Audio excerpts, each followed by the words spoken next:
On va plonger ensemble dans un monde totalement invisible, celui de la fabrication des semi-conducteurs.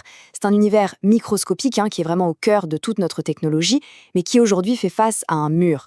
Un défi, mais un défi immense qui force toute une industrie à repenser les fondations même de l'informatique telle qu'on la connaît. Il faut savoir que depuis plus de 50 ans, l'industrie de la tech a suivi une règle. Une loi non écrite mais incroyablement puissante. Une règle toute simple qui a tout changé. Cette règle, c'est la fameuse loi de Moore. C'est elle qui a été le moteur de cette course incroyable à la miniaturisation. Et c'est grâce à elle qu'on se retrouve avec des smartphones dans la poche qui sont des milliers de fois plus puissants que les ordinateurs qui ont envoyé des hommes sur la Lune. Rien que ça. Le problème, c'est que cette course folle, elle est en train de s'essouffler. On se heurte tout simplement aux limites de la physique. Continuer à rétrécir les composants, ça coûte une fortune et, techniquement, c'est devenu un vrai casse-tête. Alors la question qui se pose, et elle vaut des milliards, c'est qu'est-ce qu'on fait quand on ne peut plus aller vers le plus petit ? La réponse a forcé les ingénieurs à complètement changer de plan et à regarder vers le haut.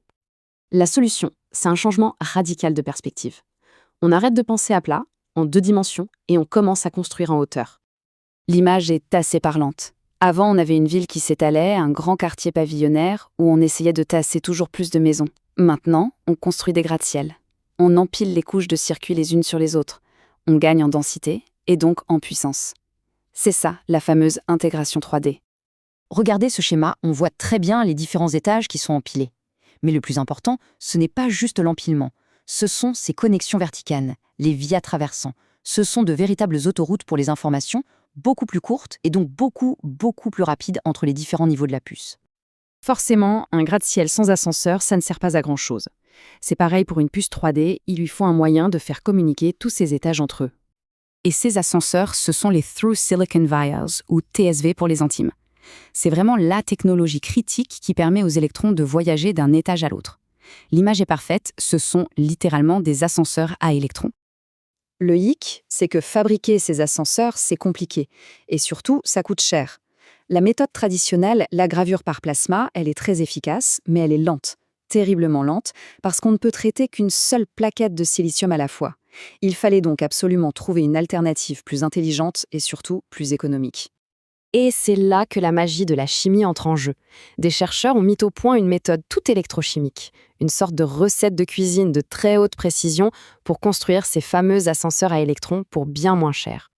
En apparence, la recette a l'air simple. D'abord, on creuse les cages d'ascenseurs. Ensuite, on les remplit.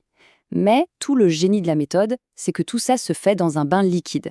Et ça change tout, parce que ça permet de traiter plein de plaquettes en même temps, et donc de faire chuter drastiquement les coûts de production. Alors, première étape, la gravure. On prend la plaquette de silicium, on la plonge dans un bain d'acide et on fait passer un courant électrique. Ce processus, qu'on appelle l'anodisation, va dissoudre le silicium de manière ultra précise pour y creuser des millions de trous microscopiques, tous parfaitement alignés. C'est fascinant. Et voilà le résultat vu au microscope. C'est un réseau incroyablement régulier de puits minuscules, complètement vide. En gros, on a créé le moule parfait pour nos futures voies de communication. Deuxième étape, le remplissage. On change de bain, cette fois avec une solution de cuivre, on inverse la polarité électrique, et là, le cuivre vient se déposer tout doucement au fond des pores, et il les remplit méticuleusement du bas vers le haut, un peu comme si on coulait du béton dans des fondations. Regardez-moi ce avant-après, c'est saisissant. À gauche, le moule en silicium, tout vide. Et à droite, ce même moule, mais rempli de piliers de cuivre bien solides. Ça y est, nos cages d'ascenseurs sont prêtes à fonctionner. Alors la grande question, est-ce que ça marche ? Les tests électriques sont sans appel. Ce graphique montre une ligne quasiment parfaite. C'est le signe d'une conductivité excellente. Le cuivre qui a été déposé est tellement pur que sa résistance est à peine 1,06 fois plus élevée que celle du cuivre parfait. Autant dire que c'est une réussite totale. Mais toute cette construction de pointe, à une échelle microscopique, repose en fait sur une étape qui paraît toute simple, mais qui est absolument critique. Parce qu'avant même de penser à creuser le moindre trou, il faut une fondation parfaite. La surface de la plaquette de silicium doit être polie à un niveau de précision qui est presque inimaginable. Ce processus, c'est la planarisation chimico-mécanique. C'est simple, imaginez construire un gratte-ciel sur un terrain plein de bosses et de trous. Ce serait impossible, non? Eh bien, ici, c'est la même chose. La moindre petite imperfection sur la surface, le plus petit grain de poussière, et c'est tout l'édifice de la puce qui risque de s'effondrer. Pour se donner une idée de la précision, la rugosité de la surface qu'on vise est de seulement 0,1 nanomètre. C'est l'équivalent d'un miroir, mais à l'échelle de l'atome. C'est juste incroyable. Donc en résumé, le prochain grand bond en avant pour la puissance de nos ordinateurs ne viendra pas en rendant les choses plus petites, mais en les rendant plus hautes. C'est une question de verticalité. On est en plein dans une révolution silencieuse, complètement invisible à l'œil nu. Ça part d'un polissage au niveau de l'atome, ça passe par de la chimie de haute précision pour construire des piliers en cuivre. C'est toute cette ingéniosité qui est en train de dessiner l'avenir de la microélectronique.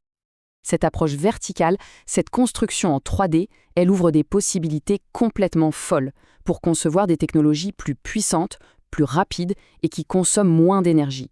On n'est vraiment qu'au tout début de cette nouvelle ère. L'aventure ne fait que commencer.